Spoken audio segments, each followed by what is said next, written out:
আসসালামু আলাইকুম। Stock analyst বিডির YouTube channel এবং ফেসবুক পেজে আজকের ভিডিওতে স্বাগতম। যারা এখনো চ্যানেলটি সাবস্ক্রাইব করেননি, লেটেস্ট আপডেট সবার আগে পেতে চ্যানেলটি অবশ্যই সাবস্ক্রাইব করে রাখবেন এবং ফেসবুক পেজটি ফলো করে রাখবেন www.facebook.com/stockanalyst bd1। আজকে 13ই জুন, শনিবার। আগামীকাল থেকে আমাদের মার্কেটের লেনদেন চালু হবে ইনশাল্লাহ 14ই জুন থেকে এবং টানা চলবে 18ই জুন পর্যন্ত। এবং আজকে 13ই জুন আমাদের ট্রেনিং প্রোগ্রাম চালু হচ্ছে রাত 9টা থেকে এবং টানা 6 দিন চলবে ইনশাল্লাহ। 12 ঘন্টার কোর্স। এবং যারা জয়েন করবেন 01929 022 917 এই নাম্বারে 3060 টাকা পেমেন্ট সেন্ড মানি বা ক্যাশ ইন করবেন। এছাড়া আমাদের যেই হোয়াটসঅ্যাপ বাইসেল প্র্যাকটিস ব্যাচ আছে সেখানে জয়েন করতে চাইলেও একই নাম্বারে হোয়াটসঅ্যাপ করবেন। আজকে আমরা কিছু ট্রেন্ডি স্টক নিয়ে কথা বলবো। চলতি সপ্তাহে, নতুন সপ্তাহে কোন কোন স্টকগুলো ভালো করতে পারে এই নিয়ে কথা বলবো। প্রথম কথা বলে নেই যে আমাদের লেনদেন কিন্তু খুবই ভালো, 1000 কোটি টাকার উপরে অবস্থান করছে এবং কিছু কিছু ভালো সিদ্ধান্ত মার্কেটকে আরো উপরের দিকে নিয়ে যেতে পারে। সবচেয়ে বড় যে বিষয়টা সেটা হচ্ছে জুন মাসটা খুব ইম্পর্টেন্ট একটা মাস, কারণ যারা ইনকাম ট্যাক্সের জন্য কর রেয়াত চান, মানে কর ছাড় চান, তারা কিন্তু জুন মাসের ভিতরেই ইনভেস্ট করতে হবে, 30শে জুনের ভিতরে ইনভেস্ট করতে হবে। এই জন্য মার্কেটে হিউজ পরিমাণ টাকা কিন্তু এই মাসেই ঢুকবে। অনেকেই ইনভেস্টমেন্ট করবে জুন মাসের ভিতরে, কারণ শেয়ার বাজারে যদি ইনভেস্টমেন্ট থাকে তাহলে কিন্তু কর রেয়াত পাওয়া যায়। কর রেয়াত আরো কিছু কিছু ক্ষেত্রে পাওয়া যায়, তার ভিতরে শেয়ার বাজারে বিনিয়োগ হচ্ছে অন্যতম। এবং সবচেয়ে বড় বিষয় হলো এই মাসের যে সূচক, আপনারা জানেন যে একটা আপট্রেন্ড পজিশনে রয়েছে এবং একই পজিশনে 2 দিন, লাস্ট 5 ডেজ, গত সপ্তাহ পুরাটাই কিন্তু 5 দিন ঘোরাঘুরি করেছে। এখন আগামী রবিবার বা আগামীকাল দেখা যাবে যে সূচকের অবস্থান কোথায়। এই মুহূর্তে সূচকের অবস্থান 5220। আমরা আশা করব চলতি সপ্তাহে এটা 5600 টাচ করবে এবং তার জন্য অবশ্যই সিকিউরিটি অ্যান্ড এক্সচেঞ্জ কমিশনকে ভালো কিছু সিদ্ধান্ত নিতে হবে। তা যাই হোক, আমরা কিছু স্টক নিয়ে কথা বলবো, ট্রেন্ডি স্টক, স্মার্ট মানি, ফুল অ্যাক্টিভ এবং কি করতে চাচ্ছে। এর ভিতরে প্রথম যে স্টকটা নিয়ে কথা বলতে চাচ্ছি, জেনেক্স ইনফোসিস লিমিটেড। আপনারা জানেন, যারা ট্রেনিং অলরেডি করেছেন, আমাদের এই স্টকটার যে স্মার্ট মানি সেটা কিন্তু 3রা জুন থেকে এই মাসের 3 তারিখ থেকে ফুললি সে অ্যাক্টিভেটেড হয়েছে। 3 তারিখ কি বার ছিল? বুধবার। 3 তারিখ থেকে সে ফুললি অ্যাক্টিভেটেড হয়েছে এবং তার ট্রেন চালু হয়েছে এবং মোটামুটি সে খুবই অ্যাগ্রেসিভ মোডে রয়েছে, আপনারা জানেন। এবং সে কিন্তু 36 টাকা 30 পয়সা কিন্তু তার যেই ইয়ারলি হাই ছিল সেটা কিন্তু সে ব্রেকআউট করেছে।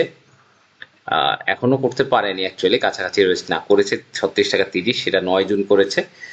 এবং ইয়ারলি যে হাইটা সেটা যদি প্রিভিয়াস হিস্টোরিতে আমরা দেখি যে হায়ার হাই ছিল সেটা ব্রেকআউট করেছে এবং গত বৃহস্পতিবার একটা বুলিশ ক্যান্ডেলে কিন্তু স্ট্রং পজিশন ধরে রেখেছে। এবং এই স্টকটার যেহেতু স্মার্ট মানি এই স্টকটার উপর চেপে বসেছে একটা শিওর শর্ট স্টক বলা যেতে পারে। তা এই স্টকটার ফিউচার ডেস্টিনেশন আগামী 2 মাসের ভিতরে কোথায় যাবে সেটা আমরা প্রথমে আলোকপাত করব। আমরা যদি একটু দেখি যে স্টকটা যেহেতু শিওর শর্ট স্টক, ইনশাল্লাহ এটার প্রাথমিক যে গন্তব্য সেটা কিন্তু 48 টাকা, এখন 35 টাকা অবস্থান করছে। এবং যেই পার্টি স্টকটা নিয়ে প্লে শুরু করেছে আমরা দেখতে পাচ্ছি তার প্রাথমিক গন্তব্য 48 টাকা, জেনেক্স ইনফোসিস লিমিটেড। এবং এই স্টকটা কিন্তু প্রিভিয়াস হিস্টোরিতে খুবই প্রাণবন্ত ছিল। 180 টাকা, 180 টাকার স্টকটাকে সে 20 টাকায় নামিয়েছিল এবং দারুণভাবে কিন্তু সেটা কামব্যাক করছে এবং এই 20 টাকা থেকে 40 থেকে 60। তবে আমার প্রাথমিক ডেস্টিনেশন 48 টাকা। পরবর্তীতে মার্কেট যদি সেই ধরনের 2-3 মাস পরে খুব ফাটাফাটি একটা পজিশন যায় তাহলে 80 টাকা পর্যন্ত উঠতে পারে। তবে প্রাথমিক গন্তব্য হচ্ছে বর্তমান প্রাইস থেকে 13 টাকা উপরে জেনেক্স ইনফোসিস লিমিটেড, আইটি সেক্টরের। আমাকে এটা খুব প্রাণবন্ত স্টক মনে হচ্ছে।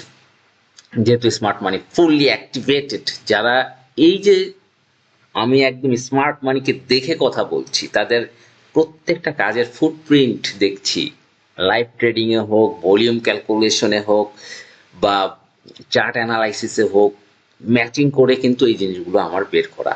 এইটাই কিন্তু আমি এই 6 দিনের ট্রেনিং প্রোগ্রামে শেখাবো ইনশাল্লাহ। এবং যারা জয়েন করতে চান অবশ্যই কন্ট্যাক্ট করবেন আমাদের বাংলা লিঙ্ক নাম্বারে 019290229117। তো এই জেনেক্স ইনফোসিস কিন্তু আমরা দেখতে পাচ্ছি স্মার্ট মানি কি করতে চাচ্ছে বা কি করছে। এরপরে আরেকটি স্টক আমরা বলবো ফার্মাসিউটিক্যাল সেক্টরের আইবিপি, ইন্দো বাংলা ফার্মাসিউটিক্যাল, খুবই স্লোলি আগাচ্ছে। আমি স্মার্ট মানি বা স্মার্ট পার্টি যাকেই বলি তাকে আমি ধন্যবাদ দিই। আসলে গেম বা প্লে করার সিস্টেমই এইটা, স্লোলি আগাইতে হবে। একবারই টেনে টুনে নিয়ে যাবেন তখন আপনাকে কিন্তু ট্রেড সাসপেন্ড করতে পারে।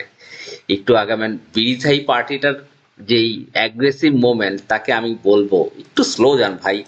এইভাবে গেলে তো আপনার ট্রেড সাসপেন্ড হয়ে যাবে। আপনি ধরে ধরে টেনে সকাল 10টা 1 সেকেন্ডে হল্ট করে দিচ্ছেন, ঠিক আছে জানি আপনার কাছে ফান্ড আছে, কিন্তু এভাবে নয়, আর একটু স্লো যেতে হবে। সাধারণ মানুষদের এন্ট্রি নিতে একটু সুযোগ দিতে হবে, আমাদের একটু সুযোগ দিতে হবে, আস্তে আস্তে যান। এভাবে গেলে তো মাইন্ড করতে পারে সিকিউরিটি অ্যান্ড এক্সচেঞ্জ কমিশন, এটা বুঝতে হবে। তা যাই হোক, আমি বলেছি বিডিথাইয়ের ইপিএস নেগেটিভ। এই বছর যদি সে ডিভিডেন্ড দিতে না পারে সে কিন্তু জেড ক্যাটাগরি, জাস্ট জেডে চলে যাবে। তার মানে ওই আইএসএন এর মতো গেম শুরু করে মাঝপথে যেন ব্যাক না করেন। আইএসএন যে পার্টি সে কিন্তু খুব, আমাদের ভলিউম ক্যালকুলেশন বলে দিচ্ছে সে কিন্তু খুব বেশি প্রফিট করতে পারেনি, তাকে লস করেই বের হইতে হয়েছে। আইএসএন হুট করে ধামধাম ধামধাম করে এরকম টেনে দিয়েছিল বিডি থাইয়ের মতো 40 টাকা 47 টাকা, বাপরে বাপ, আমি শেয়ারটা 47-48-এ কিনছি, এরপরে খেলা শুরু হয়ে গেছে। তাই আমি ভাবছিলাম আর টাইম দিবে আমাকে, কিন্তু টাইম আর দিল না। সেই আইএসএন এর কথা বলছি। তা একই রকম স্বভাবের বিডিথাই শুরু করছে। বিডিথাই তো অনেক ভারী শেয়ার, তারপরও ইনিশিয়ালি সে 20 টাকা চাচ্ছে, কাউকে এন্ট্রি দেবে না, 20 টাকার ভিতরে সবই তার হবে। তবে আমি যেটাই বলবো যে আইএসএনও কিন্তু এই বছর ডিভিডেন্ড না দিলে জেড ক্যাটাগরি, এবং ফাইনালি কিন্তু স্মার্ট মানি সে খেলাটাকে স্টপ করে দিয়েছে। তার কাছে যে শেয়ার ছিল লসে সেল করে বের হওয়া লাগছে। Volume calculation, each and everything, chart analysis, সব কিছুতে কিন্তু তার স্পষ্ট ফুটপ্রিন্ট আমরা দেখতে পাচ্ছি। এবং এই যে বিডিথাই একই অবস্থা, এখানে যেহেতু অনেক ভারী শেয়ার, পাবলিক হোল্ডিং প্রায় 7.5 কোটির উপরে, ইটস ওকে। বাট এইটা যদি এই বছর ডিভিডেন্ড না দেয়, যেহেতু ইপিএস 3 টাকার উপরে already minus, Q1 Q2 Q3 3টা কোয়ার্টারই মাইনাস, বাই অক্টোবরের ভিতর গেম শেষ করতে হবে। এটা ভেরি চ্যালেঞ্জিং ইস্যু বিডিথাই। দেখা যাক কি করে আগামী রবিবার, যেহেতু শ্যাম্পু সুগার একটা নিউজ আসছে, একটু স্লো হবে মনের পার্টিরা, যেটা আমরা সোনারগাঁ টেক্সটাইলে দেখেছি 2 দিন স্লো হয়েছে, আরো কিছুদিন স্লো থাকবে। একইভাবে ফেক ডিলের পার্টি স্মার্ট মানি চেপে বসেছে, জাস্ট মানে ঘোড়ার উপর চেপে বসেছে, কিন্তু কি করে সেটা দেখার বিষয়। দীর্ঘদিন একটা অ্যাকাউন্ট জোন সে তৈরি করেছিল। এরপরে যদি আমরা যেটা নিয়ে কথা বলছিলাম, আসলে আইবিপি, আমি এই স্মার্ট মানিটাকে মানে আহ, ধন্যবাদ জানাই যে আসলে তিনি খুব স্লোলি আগাচ্ছেন। তারপরে এখানে তিনি 2টা রেড ক্যান্ডেল দিয়েছেন, আর একটু নিচে আসার উচিত। আমার মনে হয় তিনি সেটা একটু করবেন step by step. Peninsula, IBP, same ক্যাটাগরির স্ট্রাকচার, স্মার্ট মানি, এদের মেন্টালিটি একই রকম। এরা একটু 3 পা আগায় 1 পা পিছায়, আবার 2 পা আগায় 1 পা পিছায়, এভাবে করে। এটা খুব ভালো, মানে আমি এটা পছন্দ করি। এরপরে যদি আমরা যাই আরো কিছু স্টকের ক্ষেত্রে, মোটামুটি ইটিএল, ইভিন্স টেক্সটাইল লিমিটেড, এইটা কিন্তু ট্রেন্ড যে কোনো সময় চালু হতে পারে। ইভিন্স টেক্সটাইল ছোট শেয়ারের ভিতরে বেস্ট অফ দ্য বেস্ট আমার কাছে লাগছে। এটা ইভিন্স টেক্সটাইল, ইপিএস ভালো, 11-12 টাকা রেঞ্জের ভিতরে, EPS good, dividend good, each and everything good. Evince textile smart মানির ফুটপ্রিন্ট আমি দেখতে পাচ্ছি, সে কিন্তু খুব রিসেন্টলি একটা মুভমেন্টে আসবে। ETL, Evince textile limited. এরপরে আমরা যদি যাই উম, উম, ছোট বিডি কম অনলাইন লিমিটেড, এইটা কিন্তু স্মার্ট মানির বেশ কিছুদিন, প্রায় 4-5 দিন সেটাকে ফেলে রেখেছিল, এবং এই আমি মনে করি 29-30 টাকা একটা ভালো রেট এখান থেকে একটা প্রাইজিং হবে। তবে আগামীকাল এটা কি মুভমেন্ট করে এটা একটু দেখতে হবে। আর মোটামুটি কয়েকটা স্টক নিয়ে বললাম। এরপরে আমরা যাব আর্গন ডেনিমস, এবং এই এই স্টকটা কিন্তু আমার কাছে মানে স্মার্ট মানি চুপি চুপি কালেকশন করছে, যে কোনো সময় কিন্তু সে যে কোনো কিছু করতে পারে।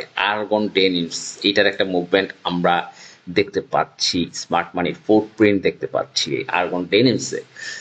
কোইন সাউথের পার্টি একটু স্লোলি আগায়, এক পা আগায় তিন পা পিছায়, তিন পা আগায় দুই পা পিছায়, এইভাবে করে। এবং সে উপর একটা সেল দেখতে পাচ্ছি, লাস্ট বৃহস্পতিবার একটা সেল করেছে সে, কিন্তু হিউজ একটা শেয়ার সেল হয়েছে, কিছুটা কারেকশনে আসবে। কারণ খুব অ্যাগ্রেসিভ পার্টি না কুইন সাউথের পার্টি, খুব অ্যাগ্রেসিভ না সে। যাই হোক, এভাবে করে আর টেকনো ড্রাগ ভালো পজিশনে রয়েছে, টেকনো ড্রাগ মুভমেন্ট ঠিক আছে, মোমেন্টাম ইটস ওকে। এবং এই স্মার্ট মানির যেই তাদের যে মুভমেন্ট, এটা আমার খুব পছন্দ হয়। উপরে ওঠে নামে, উপরে ওঠে নামে, এভাবে করে কিন্তু আগাচ্ছে, এটা ভালো, এই মুভমেন্টটা ভালো, এতে কোনো প্রবলেম হয় না। মানে সাধারণ বিনিয়োগকারী যে কোনো জায়গায় যে কোনো পয়েন্টে এন্ট্রি নিতে পারে, সে এক্সিটও নিতে পারে 2-1 টাকা লাভে। তা যাই হোক, আজকে এটা নিয়ে কথা বললাম। আমরা নেগেটিভ কিছু ক্যান্ডেল, যেমন কাশিম ইন্ডাস্ট্রিজ, এটার একদম কিছুটা কারেকশন হচ্ছে, কোথায় কারেকশন শেষ হবে, মেবি 42 টাকা বা আরেকটু নিচে নামতে পারে, এটার যেই বর্তমান কন্ডিশন 42 টাকার লেভেলে নামতে পারে, এরপরে হয়তো আবার রিটার্ন করতে পারে। তারপরে আর দেখতে হবে, যেহেতু কারেকশনে আছে স্টকটা। এছাড়া আরো কিছু স্টক কিন্তু কারেকশনে আছে, একমি পেস্টিসাইডস কারেকশনে রয়েছে, বি ক্যাটাগরির এই মুহূর্তে কারেকশনে রয়েছে। তা যাই হোক, ভালো থাকবেন। যারা ট্রেনিং প্রোগ্রামটি করবেন অবশ্যই হোয়াটসঅ্যাপ করবেন 019220222917। আসলে এই ট্রেনিং প্রোগ্রাম করলে কি হবে, আপনি স্মার্ট মানি যে ফুটপ্রিন্টটা সে কি করতে যাচ্ছে লাইভ চার্টে, সে মানে তার যে মোমেন্টাম, সেটা কিন্তু আমার গবেষণা এবং দীর্ঘ 18 বছর গবেষণার কিছু জিস্ট আপনাদের সাথে শেয়ার করতে চাই। তার জন্য এই ট্রেনিং প্রোগ্রাম অলরেডি রেকর্ড পরিমাণ বন্ধুরা কিন্তু অলরেডি অংশগ্রহণ করেছেন। দেখা হবে তাদের সাথে আজকে রাত 9টায়। ধন্যবাদ, আসসালামু আলাইকুম।